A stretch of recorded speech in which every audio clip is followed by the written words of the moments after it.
100% পরিবর্তন হবে, জনগণ পরিবর্তন করবে। দাদা, এই ব্রিগেডের সমাবেশে আপনারা কি 26-এ পরিবর্তন চান? হ্যাঁ, অবশ্যই। কেন পরিবর্তন চাইছেন? কুশাসন, তারপরে তোষণ এর বিরুদ্ধে এবং বেকার ছেলেদের যে লাস্ট 15 বছরে মমতা বন্দ্যোপাধ্যায় বেকার শিক্ষিত যুবক যুবতীদের জন্য কোনো কিছুই করেনি। রিসেন্টলি আপনারা সবাই জানেন 26,000 ছেলেমেয়ের পাওয়া চাকরি, হকের চাকরি, সেটাও চলে গেল। এর বিরুদ্ধেই আমাদের এই আন্দোলন। তাই আমাদের দলীয় তরফ থেকে যে স্লোগানটা আছে, পাল্টানো দরকার, চাই বিজেপি সরকার, এবং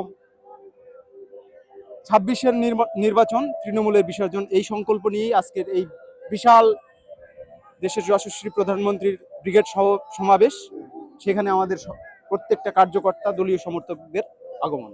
ভোট প্রদানের দিন থেকে আরম্ভ করে ভোট গণনা পর্যন্ত তৃণমূলের যে সন্ত্রাস, তার বিরুদ্ধে কি লড়াই করে আপনারা পরিবর্তন ছিনিয়ে আনতে পারবেন?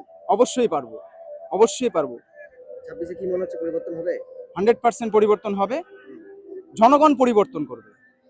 কোথা থেকে আসছেন? আমরা উত্তরবঙ্গ থেকে, কুচবিহার ডিস্ট্রিক্ট।